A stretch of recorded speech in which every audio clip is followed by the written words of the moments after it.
Hi everybody, my name is Ona and I work for Aspen Adult Services. Welcome to another one of our public service announcements. I got to sit down with Michael O'Neill, who is the Executive Director of Helena Housing Authority here in Helena. And if you stay tuned through the end of the video, there will be contact information, both online and a phone number for Helena Housing. In this video, Michael covers where and how to apply and when to apply for Helena Housing, what to expect throughout the process, and he will leave you feeling hopeful. Remember to give us a thumbs up if you like what we're doing. Any suggestions for future topics would be greatly appreciated, and thank you for watching.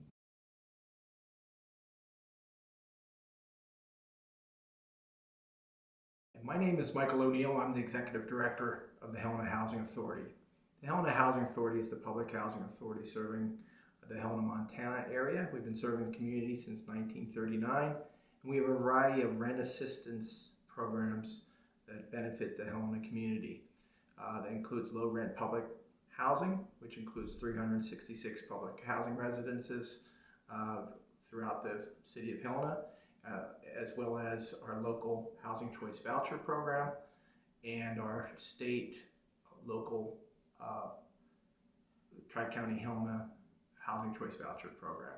All these programs can be of great benefit for persons with disabilities because due to limited fixed income due to disability, it's difficult to find an affordable quality place to live, to find an affordable home in our community. And so we're very proud to serve persons with disabilities at the Helena Housing Authority. About a third of those we serve are persons with disabilities in our community. Through my background and training and experience throughout my career, I know the importance of an affordable home to persons with disabilities. And that can, I always talk about having a plan. And a plan is always moving from where you are today to where you would ideally like to go in the long term. And that plan, frequently in this day and age, it's a really challenge to find housing, and it might be you're on the homeless or unstably housed in some way, and you make a plan to, just find, a house that can work for you maybe for a short term, and then you move forward to where, maybe you find a rental that is one of in an area and a location and a quality that you really like. And for some folks, it can include owning a home down the road. You certainly, over my career, have seen a lot of persons with, particularly with developmental disabilities, become homeowners. And some of our programs here at the Housing Authority can be used for that purpose as well. All of our initial applications are through, you go to our website, www.hhamt.org, and there's multiple wait lists to get on. Our primary public housing and our own local HCV program is a single application. And within that, our HCV program also has what's called project-based separate waiting lists that you want to be on. And so, but you can fill out that application. We then also have tax credit properties. One is called Roadrunner Residences, another is called Wilder Apartments Incorporated, and you want to be on those wait lists as well. Because say if you get a voucher, you'll be on a wait list for a place you can use it. And then third are the state of Montana's Department of Commerce Section 8 program, for which we're the Tri-County Helena agent, also has an application website and online portal, and that's available at our website as well. The important thing about making an application is that you want to, as soon as you're thinking about your need for housing, is to get on a wait list. Many people become frustrated or say, well, it's such a long wait list, and they never get on the wait list. I have a simple mantra about that, is that a wait list never gets any shorter unless you're on it. It doesn't cost you anything to be on the wait list, and so you might as well get on as many of those as you can, because over time you can then move forward, and the time will come that you'll have a way of making your housing more affordable, and in many cases maybe make available a unit that you wouldn't otherwise have access to.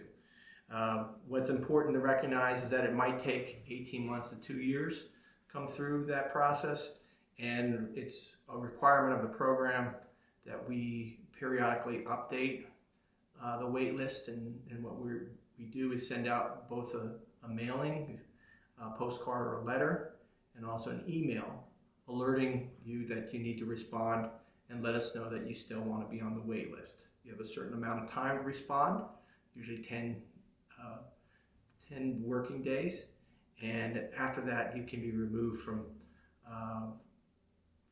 the wait list. And so that's always kind of a tragedy when people have gotten on the list and they're excited and they come in and they've been dropped from the wait list at some point. One of the things that you can do when you're making an application is that if you have a family member or if you work with a support team, supportive service team, you can add them onto your application. And in that way, when you're notified related to the need to respond in terms of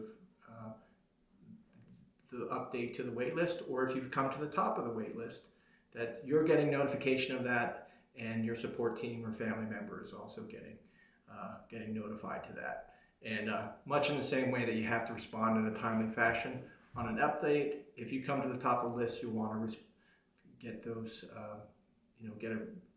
get back to us as soon as you can, so that you can proceed in the process. Once you come to a top of a wait list, there are things that you need to be ready to do, and some of those things you can do while you're on the wait list. So things that you can expect to be required when you become to lease up, say, a unit at one of our public housing properties, or to get your see if you qualify for a housing choice voucher, Section 8 voucher, is that you'll need to have a proof of your income. And so if your income is, say, Social Security disability income, you would have an annual letter that would prove that. If you also work, or if you have work employment, you would have pay stubs or maybe a tax return for the year to prove your income. Because all of our housing programs operate, except for our tax credit programs, work on the idea that you pay 1/3 of your adjusted income. As a person with a disabling condition, you do get an adjustment to your annual income for that purpose alone.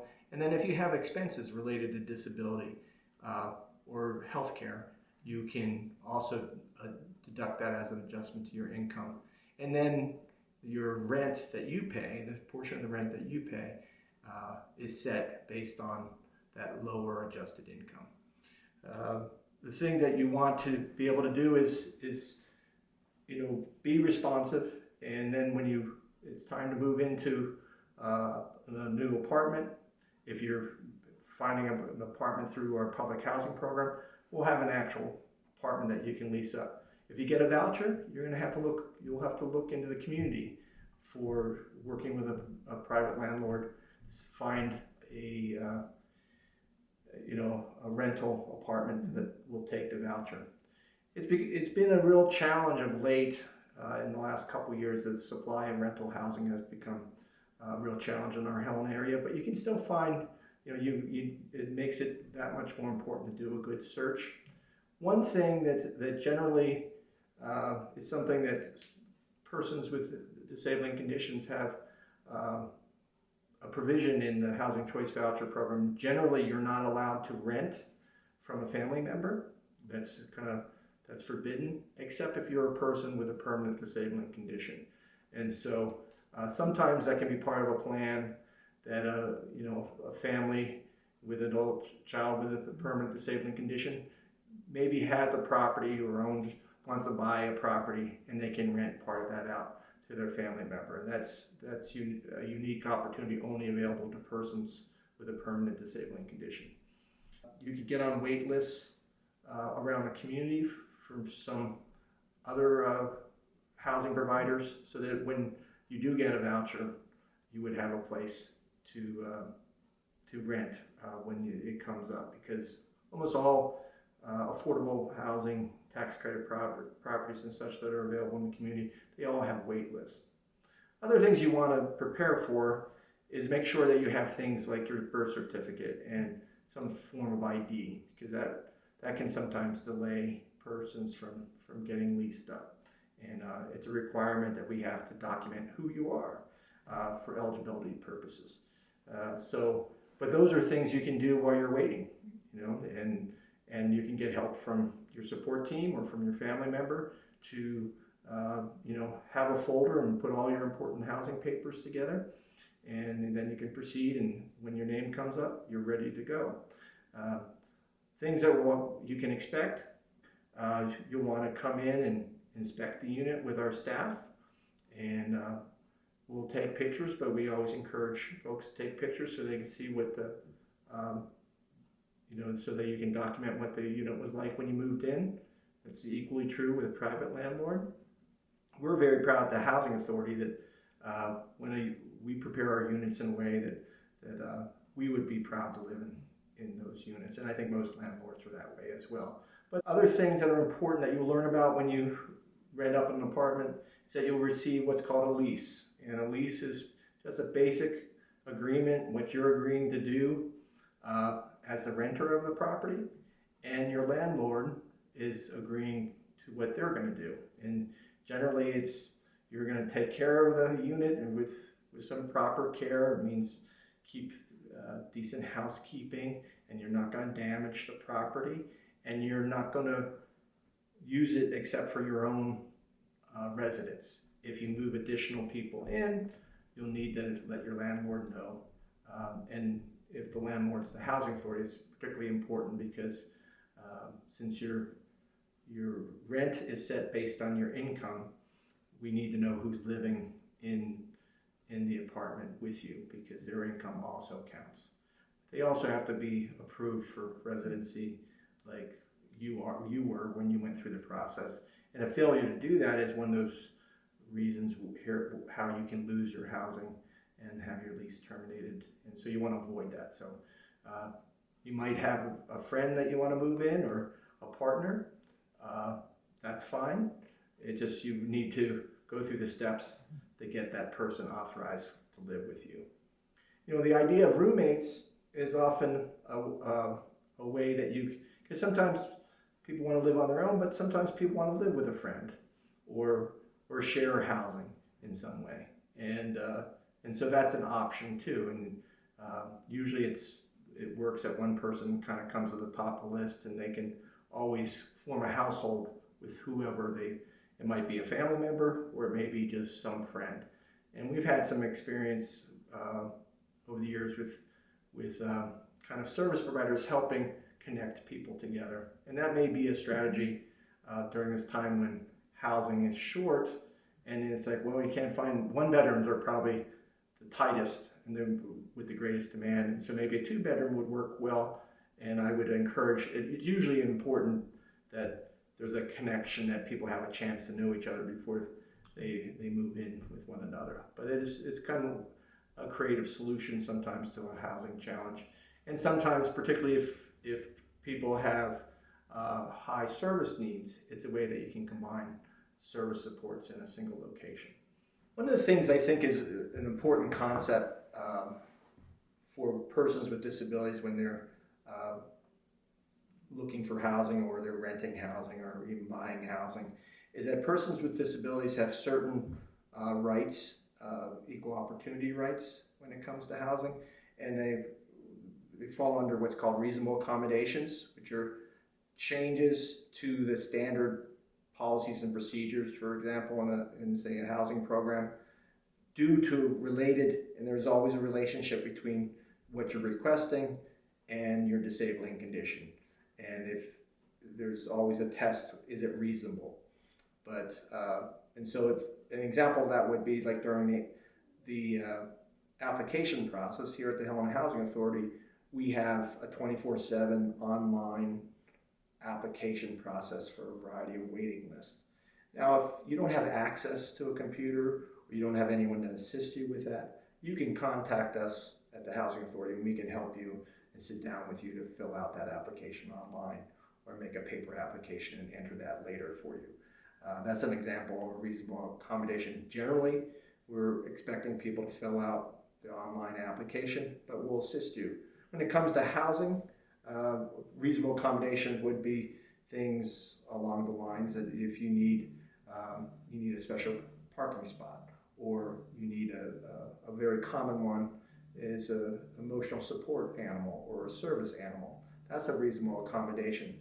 You may need some physical modifications to where you're living, and that's called a reasonable modification. And so it might be grab bars in your bathroom, or you may need to request to live on a single level apartment or home. So just so to meet, and that request would be, it's beyond your interest, it's related specifically to your disabling condition. And so there's a process for getting that approved, and that usually involves a healthcare provider or service provider documenting you having that need. Yeah, one of the things we want to point out in terms of our various application portals and rent portals that we have on our website, the ones that are specific to the Helena Housing Authority are part of Rent Cafe, but the state of Montana also has their own rental portal, and they all act a little differently, but what they allow you to do is to make an application and be able to track your application and know where you are on that wait list, and so you know when you're getting close. And if it also allows you, once you're accepted into the program and living in housing or obtain a voucher, that in the programs you'll be able to access your information when you are a participant or when you are a resident in our programs. Most of the paperwork that's required of you, and unfortunately we do a lot of paperwork, that it's all will be available to you through the portal, or after it's been completed, you'll be able to see what the information is. So if you have a question like, well, I got a raise at work, and I know I'm supposed to, if I get so much, if my income raises a certain amount, I have to report that. Or if my income drops, I can report that and get an adjustment to my rent. You will know what your income was reported at. You'll be able to go, I wonder what I reported. You can just go on 24/7 and get that information. No need to wait to hear back from one of our staff. You can get that information directly yourself or with the assistance of someone.